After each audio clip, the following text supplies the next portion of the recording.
Donc, bonjour, bonsoir. On commence un nouveau cours concernant la radiologie du thorax.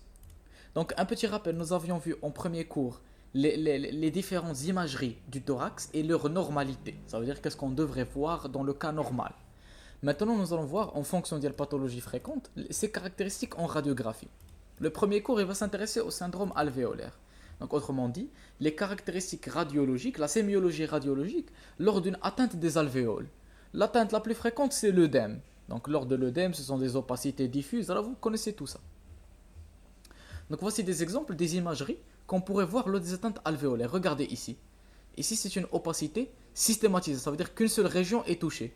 Mais systématisée, mais segmentaire. Un segment est touché. Donc, toutes les alvéoles ici, elles souffrent, par exemple. Regardez ici. L'opacité est diffuse. Ça veut dire qu'il y a une hyperperfusion, par exemple, ou bien autre chose. Donc, le syndrome alvéolaire, c'est un ensemble de signes radiologiques qui évoquent un comblement des lumières alvéolaires par quelque chose anormal, soit un liquide, des cellules ou une substance amorphe qui remplace l'air, parce que l'air, normalement, c'est lui qui existe au niveau des alvéoles. Donc, la clarté, il devient une opacité. Donc, c'est un syndrome formé d'opacité caractérisé par une répartition systématisée, donc les caractéristiques qu'on peut trouver, soit une répartition systématisée, soit des limites floues, soit une confluence, soit un bronchogramme avec alvéogramme aérique, soit une répartition en aile de papillon. Nous allons voir au cas par cas qu'est-ce qui se passe et qu'est-ce qu'on va voir en radiologie. Donc, oui, كيفاش سبستونس امور substance amorphe هي hétérogène, ماشي homogène, ماشي وحده. Ce n'est pas juste un liquide, c'est مخلط, تخليطة. Donc l'opacité systématisée, elle se produit quand? Lorsque la grande majorité des lobules pulmonaires est atteinte. Donc on aura un effacement des contours des vaisseaux de contenu dans le territoire atteint. Donc on a une seule région complètement opaque. Opacité systématisée. Donc opacité limitée par la plèvre ou bien la scissure. Elle crée une interface. Regardez ici. L'image. Regardez ici. On peut tracer un contour. Mais au milieu de ce contour, on ne remarque rien. On remarque une opacité uniforme, donc systématisée. C'est bon? Oui. Le deuxième type d'atteinte alvéolaire, c'est les limites floues. Lorsque le processus pathologique il atteint certains lobules pulmonaires avec respect des autres lobules, donc du même territoire. Ça veut dire que, par exemple, le processus pathologique il atteint un côté et l'autre il n'est pas touché. Donc l'aspect flou, il se produit dans le côté qui est atteint. Donc le comblement alvéolaire est partiel au sein de chaque lobule atteint. Donc aspect flou lié à la superposition de lobules sains et les lobules malades. Regardez ici. On ne peut pas distinguer où se trouve exactement la maladie. Mais dans certaines régions, elle est très opaque et dans certaines régions, il y a la clarté. Ça veut dire que ce n'est pas malade dans l'autre côté. C'est bon? Donc non, les limites sont floues parce que la pathologie, on va voir Inch'Allah, on les 6 les différentes pathologies du système respiratoire. Ensuite, le troisième la sémiologie radiographique qu'on peut trouver, c'est une tendance à la confluence. C'est une extension du comblement alvéolaire de proche en proche. Donc c'est comme une opacité systématisée mais qui est diffuse encore plus. Donc cette extension favorise la confluence des opacités. La confluence est un signe très évocateur de syndrome alvéolaire. Comme vous remarquez ici, il est diffus dans plusieurs régions. Donc c'est à peu près la même chose que les limites floues. Juste que, voilà, la radiographie, on parle d'une tendance à la confluence, c'est parce que dans la plupart des cas ici, on avait déjà fait une radiographie auparavant et qui évolue au fur et à mesure, par exemple. Ensuite, Voilà. oui. هي هذاك كيفاش اكستنسيون دو كومبلمون الفيولار Ça veut dire, شنو بغيت نعني بهذا الشيء. L'individu, il s'est déjà présenté pour la radiographie.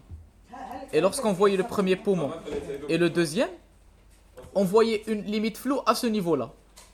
Mais après 2 mois, elle diffuse de proche en proche. C'est pour cela, une tendance à l'extension du comblement des alvéoles. Parce que normalement, les alvéoles, c'est une clarté. C'est de la noirceur en radiographie standard. Mais avec cette atteinte, cette pathologie, elle deviendra opaque. Et cette opacité, elle peut diffuser avec le temps. Et c'est ce qui se passe dans ce cas. Dans la tendance à la confluence. C'est bon? سي خاطر تاع الفلو Les limites floues atteint certains lobules avec respect d'autres lobules du même territoire. Comblement alvéolaire est partiel au sein de chaque lobule. Donc là, le comblement alvéolaire est partiel. Ça veut dire qu'à l'intérieur du même lobule, on a des opacités et des clartés. Opacité, clarté, opacité, clarté. Il y a des alvéoles malades, des alvéoles sains. Alors que la confluence, c'est la même chose. Bon, c'est la diffusion de la pathologie aux autres alvéoles et certains sont encore sains. Donc alternance, opacité, clarté, opacité, clarté. À l'intérieur du parenchyme. Oui. هما قال لك اون ريسبكتون شاك لوبول زعما ماشي بحال كونفليونس اللي كيديفوزا لكاع لي لوبول زعما Donc la confluence, voilà, la confluence avec le passage d'un certain temps, elle va diffuser partout dans le poumon en entier. Alors que par exemple ici, si le lobule sain il n'est jamais touché, il lui restera toujours une zone respectée parce qu'il y a une limite de cette diffusion. صافي Ensuite, nous avons le bronchogramme avec ou bien l'alvéologramme aérique. Donc là, il suit les branches. La visibilité de l'air intrabronchique soulignée par l'opacité du comblement alvéolaire. Donc on remarque le bronchogramme, regardez, cette clarté des branches avec l'opacité alvéolaire après. Parce que l'alvéole est comblée, mais les branches ne sont pas malades. Donc c'est une clarté tubulée qui bifurque, dessinant les branches de calibre normal. Donc ça témoigne que l'atteinte est surtout alvéolaire, elle n'est pas bronchique. C'est bon? Ce n'est pas par exemple, si vous vous rappelez, l'image en rail. L'image en rail, ça témoignait de la dilatation des branches par exemple, et dans ce cas c'était les branches qui étaient malades. Mais là, au sein du parenchyme malade, opaque, on trouve des branches saines parce qu'elles sont encore remplies d'air et elles ne sont pas comblées. C'est bon? Donc le bronchogramme aérique. Et parfois, ça peut être alvéologramme aussi, parce que certaines alvéoles peuvent être aussi saines avec ces branches. C'est bon? Donc, ce sont les caractéristiques d'une atteinte surtout alvéolaire. Voilà l'alvéologramme aérique. C'est une variante du bronchogramme. Elle est formée par des clartés de 1 à 5 mm de diamètre. Traduction des lobules encore aérés, des lobules qui sont encore sains par rapport aux lobules qui sont malades. Et silhouetté par le comblement alvéolaire lobulaire. Regardez ici. Comme vous le remarquez ici, on a l'alvéologramme aérique normal. Mais à ce niveau-là, c'est une opacité. C'est l'alvéole qui est opaque. C'est le parenchyme opaque. Ça veut dire qu'ici, il y a la pathologie. Et autre part, c'est encore sain. Vous voyez? Très bien. Ensuite, on parle d'opacité en aile de papillon. De part et d'autre. ياسين سمح لي وي. ديك اسيلوبيت زعما كيعنيو بها غير ديك البلاصه زعما ليميتي Et limité. Silhouette, on remarque la paroi. Mais chez la paroi, mais la zone de transition en quelque sorte. Ensuite, l'opacité en aile de papillon, elle se produit surtout lorsque l'origine est flétron vasculaire. Donc soit œdème ou bien hémorragie pulmonaire parce qu'il suit l'île pulmonaire. Et l'île, ça va nous donner l'aspect de l'aile de papillon. Donc atteinte respectant la périphérie des poumons, comme vous remarquez. En périphérie, il y a encore moins de maladies. Mais au centre de l'île, il y a l'opacité très claire. Vous voyez?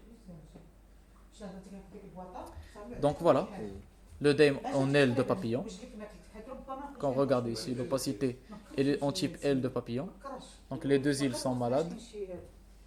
Ensuite, le syndrome alvéolaire. Le scanner, il détecte précocement. Maman.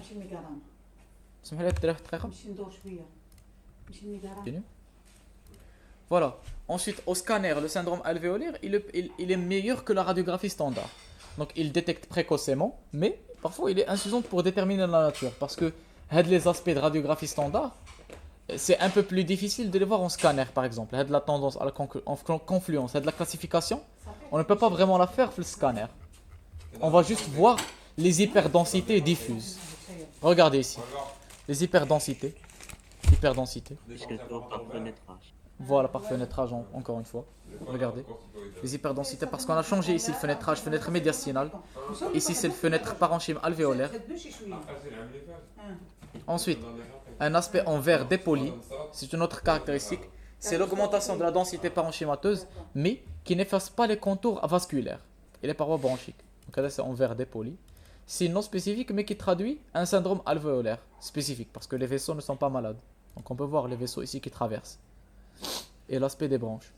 Donc c'est la même chose. En scanner, on parle d'aspect envers dépoli, alors que dans la radiographie standard, on parle de bronchogramme aérien.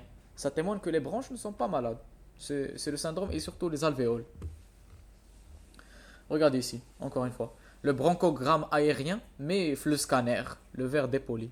Ou bien le vaisseau, je sais le vaisseau là. Tu connais le vaisseau, actually, never mind. Bon, là, il y a un bronchogramme, c'est de l'hypodensité, c'est de l'air. Bon, voilà.